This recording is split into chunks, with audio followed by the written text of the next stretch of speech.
There is no direct archaeological evidence for the existence of a historical Jesus. Buddy, I'm Dan McClellan. I'm a scholar of the Bible and religion.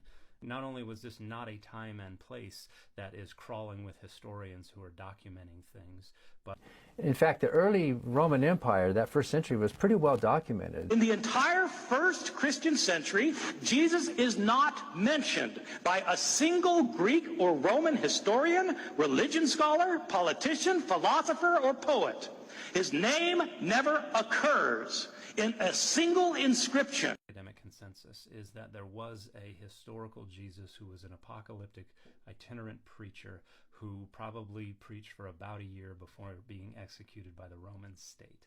You know what's most common with these, you could call them messianic figures or holy men or divine men in the Hellenistic world, and we got dozens of them. They get persecuted, often killed by authorities, and then they ascend to heaven in a resurrection. That's familiar. The pattern. Jesus of the New Testament did not exist and could not have existed, although there could have been this first century self-proclaimed Messiah. There were a bunch of others. There was a guy named Judas the Christ in the first century BC. There was a self-proclaimed Messiah named Theudas the Christ. There was an Egyptian Jew Messiah. So there might have been this guy named Yeshua the Christ. You know, you can't prove that he didn't exist.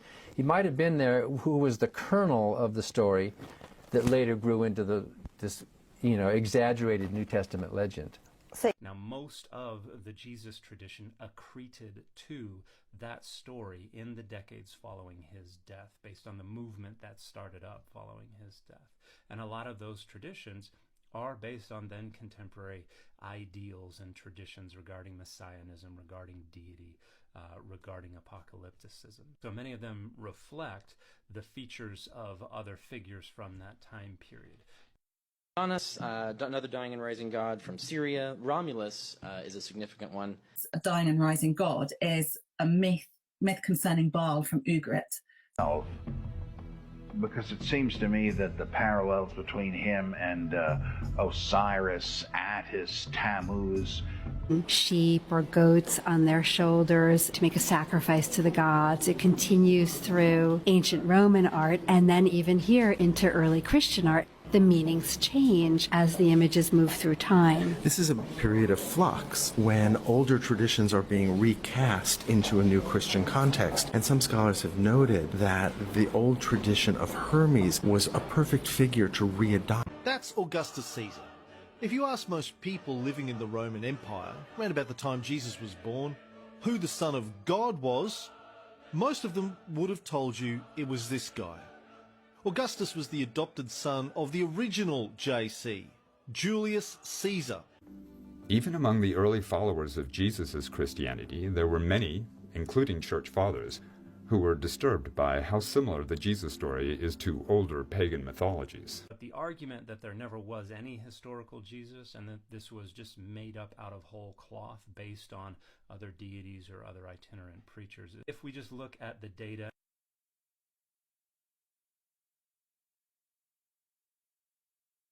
Francis Watson writes, "The real Jesus of the historian is typically a greatly reduced Jesus, since somewhat between about 50 and 90% of the gospel material is regarded as too problematic to be useful historically.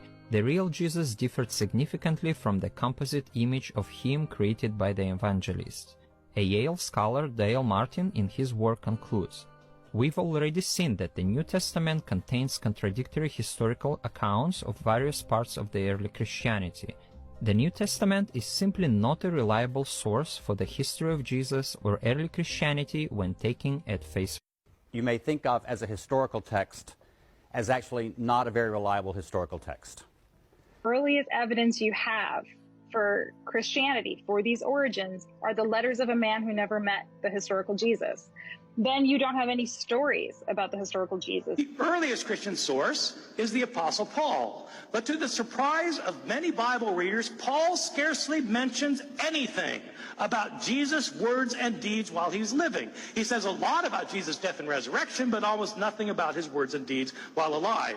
Which means if you want to know about the words and deeds of Jesus, the earliest sources are the Gospels. But these are filled, absolutely filled with discrepancies, historical mistakes, errors, contradictions, stories that have been changed and rechanged and changed yet again. Yet from the first witness to the writing of the original copies, we don't know how much had changed or been fabricated. And we don't even have these original written copies. In other words, we don't even know if what was written down originally in the first century is the same as the copies that we have now. You see, you know how I said that Paul's letters were probably written around 55 CE, Mark around 70 CE, Matthew and Luke around 85 CE, and John around 90 CE? Well, we don't have any of those original texts. The oldest texts we have are from the 2nd century CE, over 100 years after Jesus died. And the tiny handful of texts that we have from that century aren't complete texts. They're minuscule fragments. We have an almost complete version of John in the 3rd century, and the first complete version of Mark dates to the middle of the 4th century, over 300 years after Jesus' death.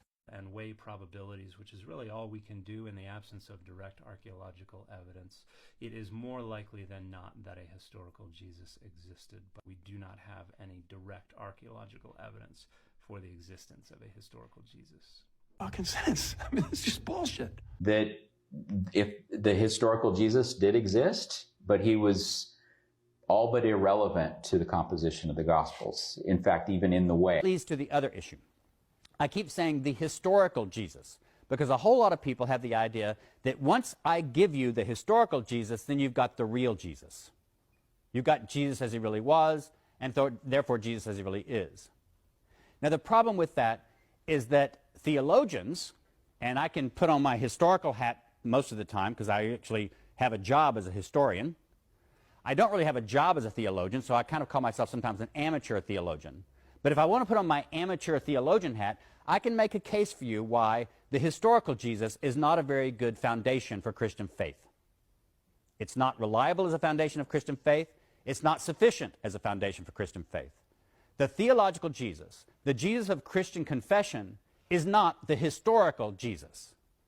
At the very least, there was probably a guy, or maybe a series of guys or leaders, but, you know, one of them was executed, and it was devastating. Obviously, I don't think he resurrected from the dead. If you look through the Gospels, for example, and start removing everything about Jesus' life for which we don't have independent, reliable confirmation, you know, we can't independently, reliably confirm miracles.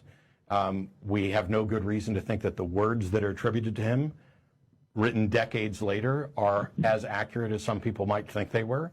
If we start extracting all the things that are claimed about Jesus, we can't confirm his birth, we can't confirm his parents, his relatives, we can't confirm his death, we can't confirm even the date. They got the dates in the census wrong. They have different genealogies. We can't even confirm that his name was Yeshua.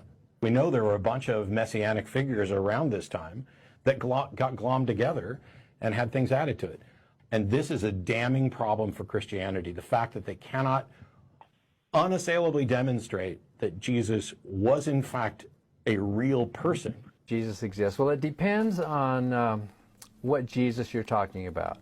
The Jesus of the New Testament, which is a character in a story, or the actual Jesus of history. So most scholars would say that it's most probable that the Jesus of the New Testament did not exist. That character is an exaggeration.